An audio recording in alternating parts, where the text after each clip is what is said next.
What's going on, Neon Nation, and welcome back for another Cyberpunk 2077 video.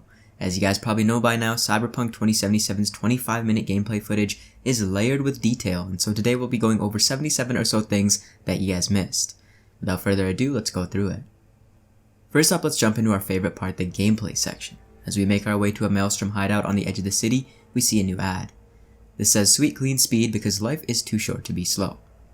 The music on the radio strikes me as something Nina Kraviz would play, and we also do hear Grimes later in the Badlands driving sequence, meaning that the behind the music artists are here in full effect.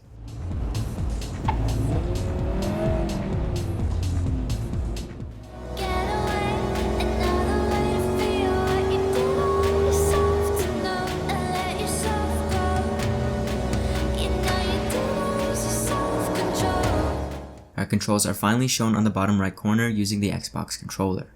We have sprint, we have jump, we have draw weapon, and we have double tap to dodge. Now apparently this double tap mechanic was mentioned as pretty awkward in some of the previews, so hopefully that gets rectified. As we scan the Maelstrom ganger on the outside of the crates, we gain access to the NCPD Database. This is where you can check the wanted levels and bounties of enemies, and is likely tied to some sort of eye upgrade or hacking mechanic to get full access. You can quick hack enemies, or another option, tag them for later, which to me sounds like they'd be marked on the map even if you leave. Now hacking is heavily tied to our cyber deck and its memory, which acts as mana if you're familiar with many fantasy games. This particular character has 11 memory slots to use on the quick hacks. Comms noise to distract, for example, takes 1 memory unit, overheat to override cybernetics takes 4, pin and breach protocol take 1, and to make the enemy's weapon malfunction, it takes 3. Detonate grenade is shown in the side window as a tier 3 skill, which takes 2.43 seconds to channel and has a 420 second cooldown. In comparison, overheat, which is actually used, only takes 0.739 seconds and has a 0 second cooldown. I'd imagine these numbers are still being tweaked, but balancing cyberdeck memory and cooldowns and prioritizing the stronger enemies with these skills is probably pretty essential. As overheat is used and this gang member burns up, we see our healing inhaler and some grenades on the bottom left, which we end up using both of. The radius of the grenades is shown similarly to the 48-minute demo, so no major changes here. Whipping out our shotgun and taking a closer look, this is an iconic weapon which we have seen before. The Crusher is the pistol-sized shotgun used on the Cyber Psycho by the Max TAC officer in the teaser trailer. We also auto-loot the eddies this guy has on him, and as you can see above, in the minimap we transition from public to combat to show the player this area is not safe and that hostiles have probably noticed your presence. We whip out a rifle known as the Genesis 1924. Doing a brief Google search, this is a Bible passage which reads, "Then the Lord rained down burning sulfur on Sodom and Gomorrah from the Lord out of the heavens."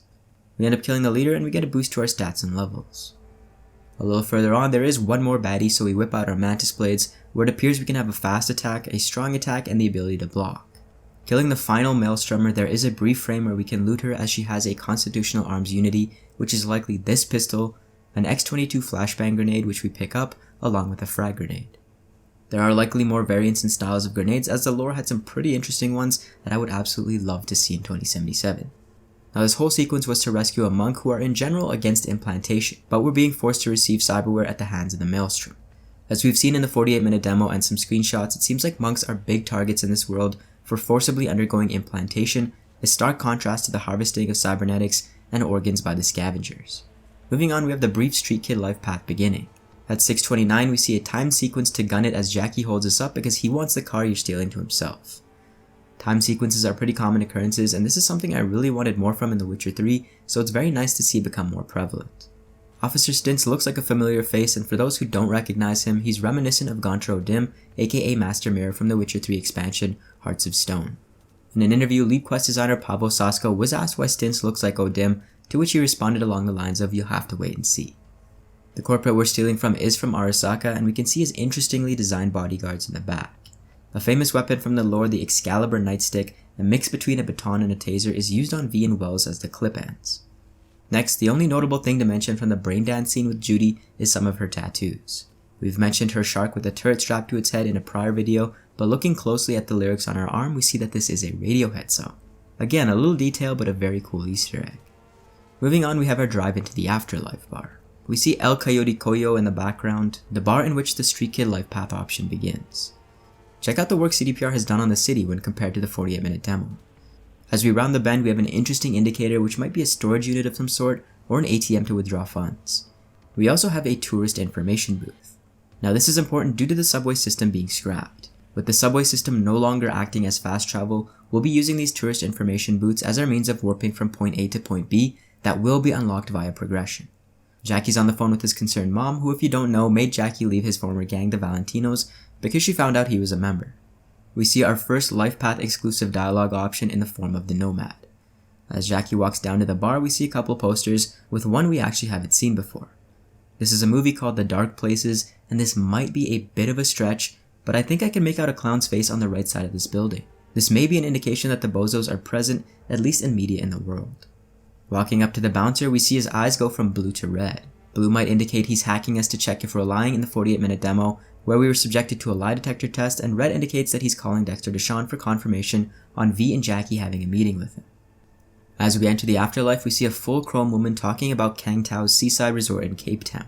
Kang Tao is a Chinese manufacturer of weaponry, namely the smart rifle, that we've seen a bunch of at this point.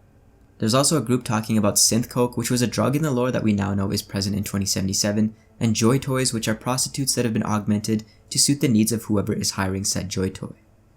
As we sit down at the Afterlife Bar, Jackie mentions several notable characters from the lore. We have Susan Forrest, who is an ex-MaxTac officer, who had duties as the Office of State Executioner for the Free State of NorCal, meaning she was empowered to hunt down fugitives sentenced to death. We also have Captain Andrew Boa Boa Wayland, one of the most feared solos in the corporate world, working for Petrochem. He was also a member of the Water Leopards. Finally, we have the solo Morgan Blackhand, who's worked with Militech in the past and tussled with Adam Smasher in the Arasaka Tower siege of 2020. We also have Rogue in the back, who's still alive and apparently the owner of the Afterlife. She's Johnny Silverhand's ex-girlfriend and was partners with Santiago from the Aldecaldo Nomad clan. Like Blackhand, she was also involved in the assault on Arasaka Towers in 2020.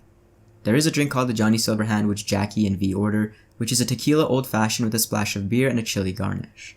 This is pretty different from the source material's Johnny Silverhand, which is a shot of vodka mixed with brandy and fuel of the future Chew 2. The bartender uses the same kind of tequila as shown in the E3 booths. Next up, we have a car driving sequence through the streets of Night City at night.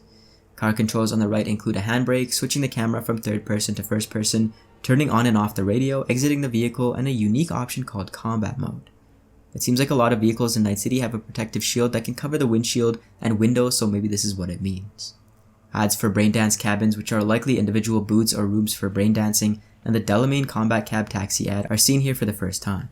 We have mentioned Milfgard in a prior analysis video, and here we have what that particular ad actually looks like. This is obviously a play on Nilfgaard from The Witcher. Gaining experience can be seen on the bottom left, and evidently this amount of experience has also led to our street cred going from 2 to 3, as well as gaining an additional point in attributes and perks. Handgun stats are also shown as being leveled up, a brief taste of just how many RPG mechanics are at play here. Tough Morning is another new ad, and later on in the footage, we see that it's for a good old cup of coffee. As we go off a little jump in the road, we knock out a taillight on our Quadra supercar. It's this attention to detail that really captivates the player should they notice it. As you enter a new area, it seems to be added to your overall map. This particular area is Little China. We see some skyward neon signs shooting into the stratosphere, one featuring Maxiwear, which we have yet to see. Moving on to the Nomad section, we have a new ad known as the Maids of Satan. This was something that was actually removed for Game Informer. As we get into the vehicle, we see a Tom's Diner takeout bag. Tom's Diner seems to be an old school restaurant in Watson. Looking at the dash, we have miles per hour in Celsius, which we did not see in the gig trailer, so this is likely something that you can change or is region based. There is a Militech computer on the right hand side. Pressing B will allow you to skip cutscenes if you so choose, and there is also a radio attachment. We know that you can listen into police radio, so maybe this is the means by which we can do that. The sheriff has a camera in his hat versus the city police who have it on their shoulder. Additionally, his hands are actually grafted on augmentations and not gloves. His model is clipping through the rearview mirror, which is a visual bug that probably needs some tweaking. Leaving the mechanic shop, we also see a gas station mentioning super fuel of the future Chew 2. You can see Night City in the background and the border to enter in the distance. After you unsuccessfully cross the border, there are Arasaka vehicles after you, which means that the contraband that you're smuggling is likely theirs. You enter a Biotechnica farm, which is a big agricorp from the source material. We see this hand cannon is made by Dara Polytechnic, and later on we do see our first glimpse of a Dara ad. DTR or Decker Tanaka and Rogers seems to own the arrows up in the back. This would make sense since they are a big shipping conglomerate in Night City. Moving into the melee scene in Kabuki, we have an ad for real water as well as a big med center in the background. This is also the first time we see an exchange of money, and it happens in what is the Cyberpunk equivalent of an e-transfer. So there you guys have it, some of the things you may or may not have missed. As always, for everything and anything Cyberpunk, join Neon Nation by subscribing to the Neon Arcade.